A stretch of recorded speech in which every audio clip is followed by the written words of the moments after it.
It's my mom and dad's anniversary yesterday. It's my father's birthday as we speak. Yeah. So I'd like to say happy 65th birthday to my father, Happy birthday. Jonathan Ananathan Felsen. Ananathan. And man, it's been an eventful 65 years. I am his only offspring that I know of. And I take this nose and I bring it into the future. Yes, you do. And that is my contribution to the family. If somebody's going to get this nose. Oh, God, I hope not. Well, hopefully they get my nose. I just want to share 2 baseball-related stories. Okay. About my parents. Okay. My mom was a fantastic softball player despite Yes. her tiny frame and Yes. small arms. And my dad tried very hard as well. And I learned a lot of my good fielding instincts from my mother. Right. I learned how to make smart, whipped decisions. Right. On the field of play, Uh-huh. like my mother. And Right. I learned how to stay until the end of the game from my dad.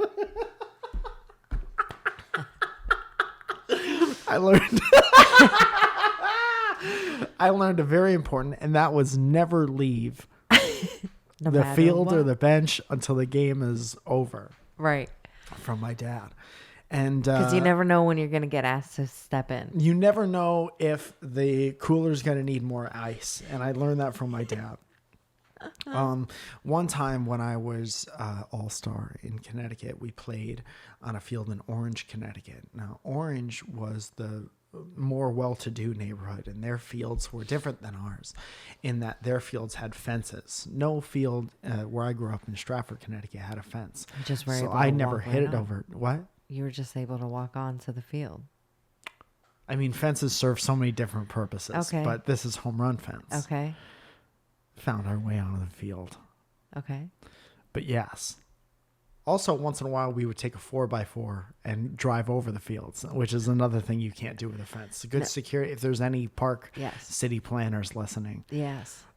if you put a fence up, less kids will drive over your fields in trucks And ruin them. and ruin them for everybody else. So And now really, they're there's- just doing that as a deep-seated, I never played sports. Right. And I never got to be on the field. So now that I'm 16 and I have my dad's truck, I'm going to do a burnout on your pitching mound. Me and Dad's Ford. I'm going to go for a ride. So Me and my mom were at this field before a game. I was uniformed up. I looked good. My pants were tight and high. And I said, Mom, will you throw me a couple pitches? I want to feel what it's like to hit it over this fence.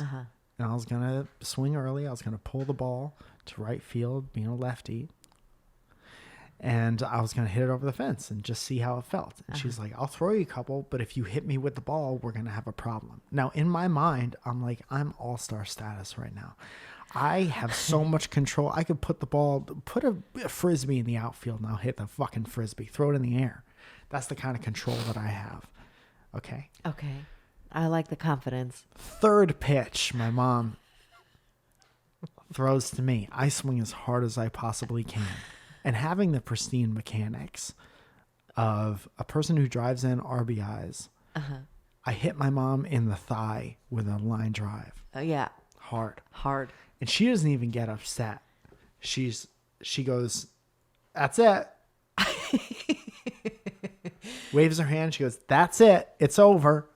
And I've never felt so bad in my entire life. That's all she had to say. And my mom continued to love me afterwards. So I want to say happy like it. anniversary to her. Yeah.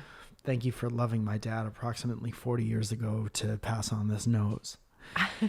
And then my dad, also baseball related story. When I was learning to pitch as a young man, and we know how far that's taken me in life, Junior Olympics. That's it. That was how far it took me. I was a 17-year-old relief pitcher. And you don't get that way by not practicing in your backyard to come in for maybe 2 innings at a time. Right. In countless games that don't matter. Mm-hmm. So that was me. And when I was learning to pitch, my dad would be my catcher in the backyard. And I can't tell you when I'm learning how to throw these knuckleballs and these curveballs because I wasn't a speed guy, Zoe. No. I could put the ball wherever I wanted. Oh, God.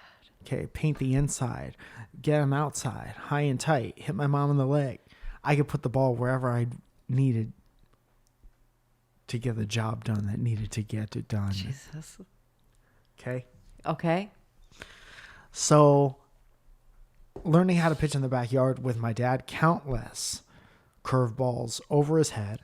And when you live in the woods, that ball's as good as gone. Right. I would throw the ball as hard as I can towards my dad, but sometimes because of the lack of control at the beginning, novice level, it would sail over his head and into the woods where bees lived. Right. And he would always go get the ball That's a good until dad. he realized that I needed to get in better shape, and then he would have me go get the ball. Right. But I do want to say thank you for all the times he went and got the ball and definitely didn't hold it against me, even though he did get very upset and you could see it in his face and the pursed mouth.